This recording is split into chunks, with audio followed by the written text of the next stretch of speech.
Hello again everyone. Welcome back to more Euro 2012 talk.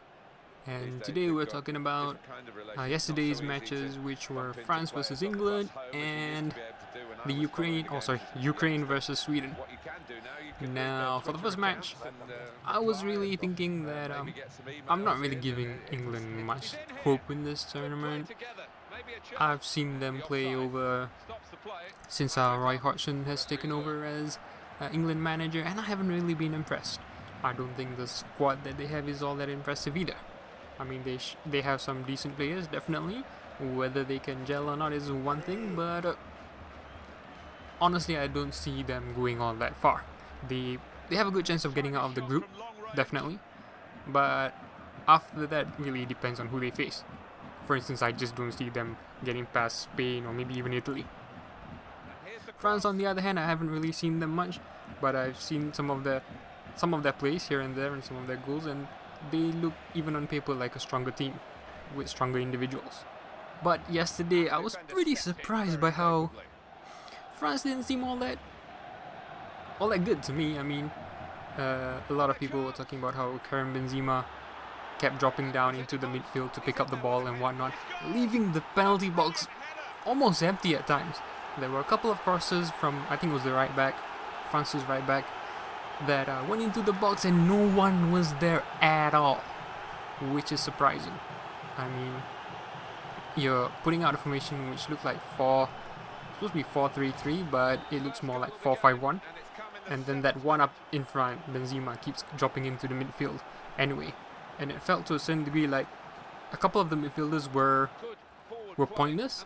I think case in point, Kabay and Malouda seem to be more just there to pass the ball on rather than create anything specific. Sure, they did have moments where they did create stuff, which were good, and even Kabay had a couple of shots on goal that, were good.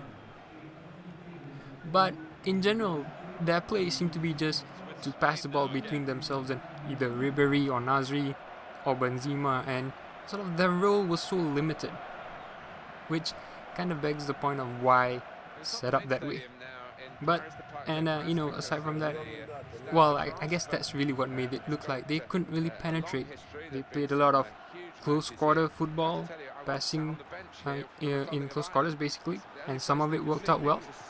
But again, they never really got into the penalty box itself and had a shot on target. Maybe once or twice, but not a lot. And they also had most of their chances, good chances, I'd say either came from outside the penalty box or from sort of set pieces, which was kind of weird. I expected more from France, really. And in wake of that, I thought England played decently enough. I think the first half an hour was definitely decent. Danny Welbeck was making a good impression. And I think the England team in general was okay. Nothing wholly spectacular. I think the midfield was too defensive,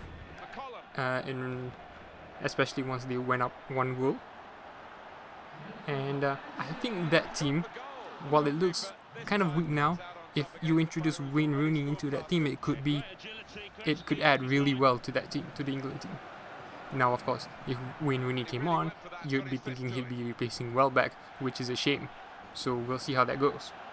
I think Alex Oxlade-Chamberlain, he had a decent game, not too impressive.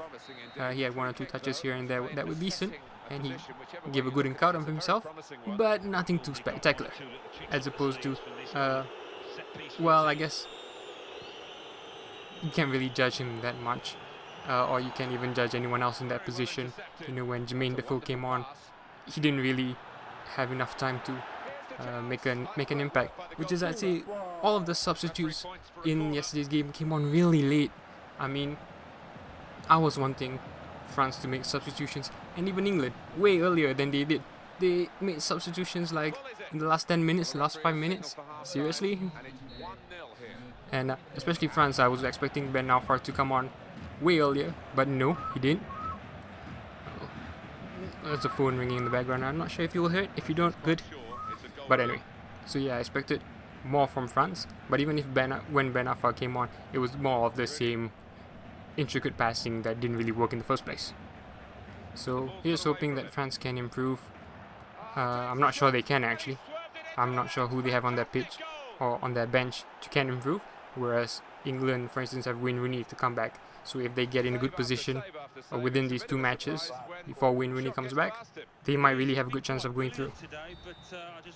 But that performance and that draw yesterday wasn't really all that interesting to me. It was a decent game, but not too spectacular. Now on to the next game, which was Ukraine versus what was it? Sweden. Again, I think the first half of that game wasn't too spectacular. It was a slower paced game, but with 1 or 2 really good opportunities to score for both sides. But the second half really stood out, and it was a tale of basically 2 strikers in Ibrahimovic and Andrei Shevchenko, 2 really good strikers. On the day itself, Shevchenko won out with 2 superb goals really. That header he had was pretty damn awesome. The second one, even the first one was pretty good. The second one should have been stopped by the defender on the post really. Otherwise, what's the point of being there? But, and good enough that I think Sweden did try to make a comeback. They had some really good chances near the end of the second half, that if they were, I don't know, more clinical, they could have gotten a draw at least. But they didn't.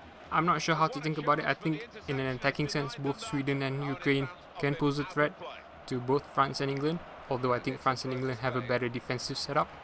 So it might counter that. And on the flip side, I think both Ukraine and Sweden have a weak defensive side, which I think France and England can take advantage of, depending how they play. If France play the same way they did, they need to get more balls into the penalty box really, more than anything else. I mean, if you watched that game and I was either Ukraine or Sweden, I would look and I would think all I have to do was, especially if I was Ukraine, I could do with a draw against France really. So all I had to do was really just back the penalty box and just go on counter-attack, which I would technically do. It would be a dangerous game, but seeing how France played against England, it wouldn't be too unrealistic to go that way. Now for the England against Sweden game, I think it will be more open because both teams need to win their next games, basically. And England really need they really need the victory so that when Wayne Rooney comes in, there's not too much pressure on him, and they can get a better vibe for the next round. I think England can get out of the group. I also think France can as well. But Ukraine have a good opportunity to hamper one of them. Now they should really try to do it against France and get at least a draw, so that when they face England and England with Wayne Rooney, they can sort of play within themselves and not have to go all out to get a victory. So that's my thoughts on yesterday's matches. We've got a couple of matches today for Group A, and I think Russia will look good again, and we'll see how the Czech Republic bounce back from their heavy defeat, and we'll see how that goes. Thanks for watching. This was a bit longer than I expected it to be, but hey, this is the Euros. This is a pretty big tournament, so we'll see how it goes, and I'm looking forward to more. See ya!